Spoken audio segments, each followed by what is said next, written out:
Nag-decide si Nina na magsuot ng green for the day.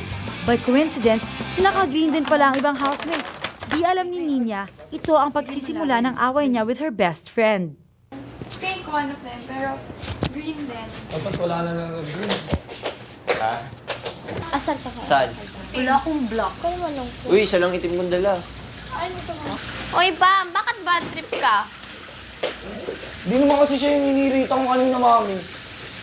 Puno lang ako. Aray. Di naman talaga siya yung inirita ko. Si Kuya Mat pa nga mas malaki yung inirit sa kanya. Tapos Ikala ako niya naman kasi ang siya ano. eh. Di paliwanag mo sa kanya. Ako na naman yung aanin niya. Kaya nga dahil lang sa damit, aanin niya ako. Maliit na bagay lang yun. Huwag mong palaki. Oo nga eh, hindi ko alam ng bagay. Tapos Oh, sige, sorry ka na niya. Kumbagin kong dalawante. kanina akala mo kung parang hindi naman ikaw yung biniro namin. Si Kuya Mat pa yung nagbiro sa'yo. Dahil di marunong mag-fold ng damit si Nina, naisipan ng tatlong i-surprise ito at i-fold ang damit ng saucy girl. Si Bam, tumulong pa rin. See, you still care for your best friend. In the afternoon, inutusan na ni Kuya ang 4 guys na candidates for forced eviction na mag-impake na. Gerald, Bam, Fred at Waki, maaari nyo nang kunin ang inyong maleta sa storage room at simulan nyo na ang pag-impake. Quiet lang sa pag-iimpake ang mga housemates. Parang hindi malabas ang lungkot na nafe-feel nila. Tinabihan ni Nina si Bam pero mukhang cold pa rin si Bam sa kanyang best friend. Nina, Olin, maaari nyo nang kunin ang inyong maleta sa storage room. Ba yan? May nagulat na ako biglang may nag-ayos eh. Mama? Natuwa si Nina na makitang naka-fold na ang mga damit niya. Alam niyang si Bam ang gumawa nito at agad na hinag ang kaibigan. Okay na ba kayo? Dito na nagsimula ang maglabasan ng emotions ng mga housemates. Hindi ako aalis dito nang nagkaaganyan ka. Makita niyo lang nagkaaganyan.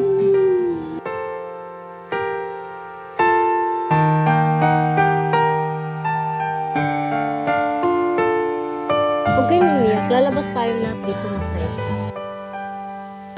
Miss ko kayo kasi parang mga kayong kapatid. Sobra.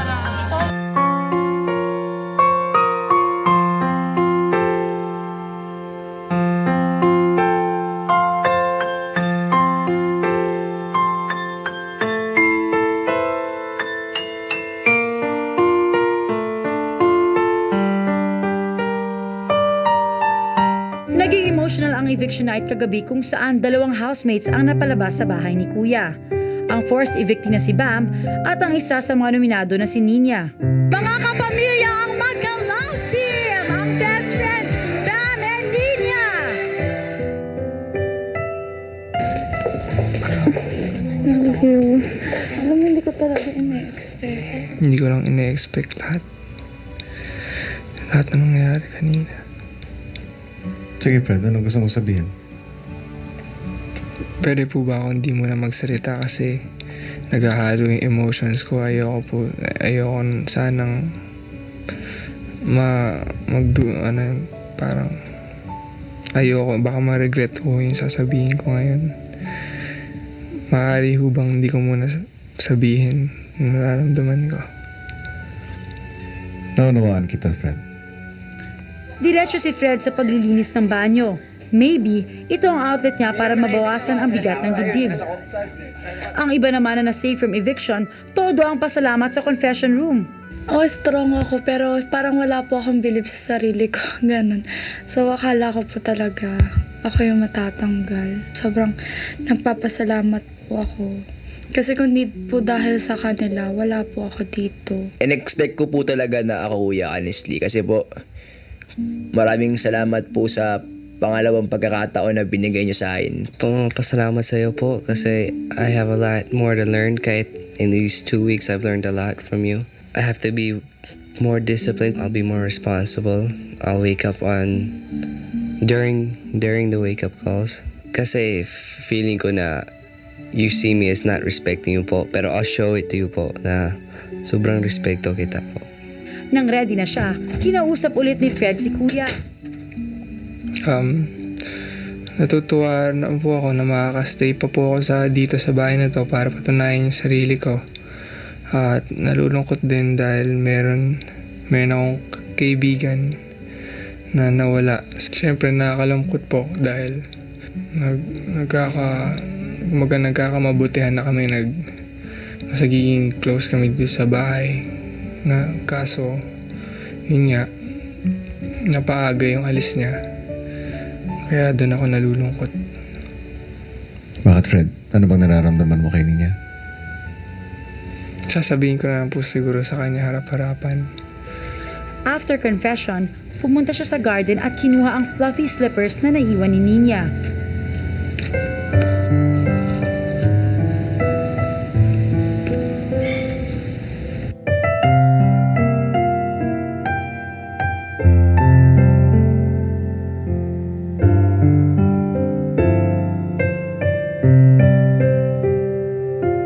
Don't worry, Fred. Magkikita pa naman kayo ni Ninya at marami ka pang challenges na haharapin sa bahay ni Kuya.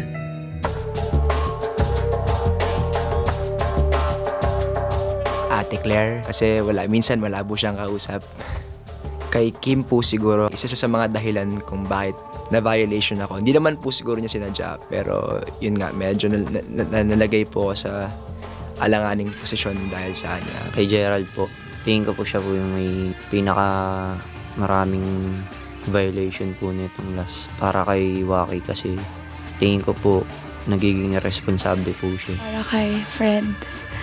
Kasi po naawa ko sa kanya kasi nalulungkot siya dahil hindi niya kasama si Ninya. For Waki, hindi ko siya feel masyado. Kay Waki, parang siya lang yung naiiba sa lahat ng mga lalaki dito sa bahay.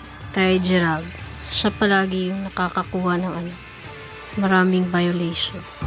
Binabati kita at nakiligtas ka sa nominasyon for tonight, Gerald. Congratulations, Gerald. Fred at Waki, kayo ang unang dalawang nominado para sa gabing ito. Ikaw ang pangatlong nominado, Claire.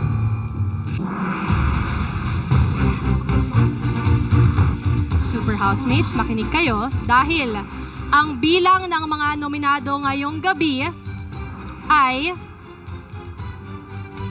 4. Jam, you are the 4th nominee for tonight. Starting this week ay isang beses na lang ang eviction. At magaganap yan Sabado ng gabi. Pero 2 pa rin sa mga nominado ang lalabas. Siguro 2 points po para kay Ate Claire. Siguro yung 1 point po kay Kim po siguro. 1 point po kay Gerald po. 2 points po para kay Waki. 2 points po para kay Fred. Tapos 1 point po for Waki. 2 points po kay Waki. 1 point po kay Gerald. 2 points po para kay Mami Jam. 1 point po kay Waki. 2 points si Waki. 1 point po kay Mami Jam. 2 points po para kay Waki. 1 point po din po kay Olin. Waki po, 2 points. My other nominee will be Ate Claire po. Yung 2 points po, si Waki. 1 point kay Fred.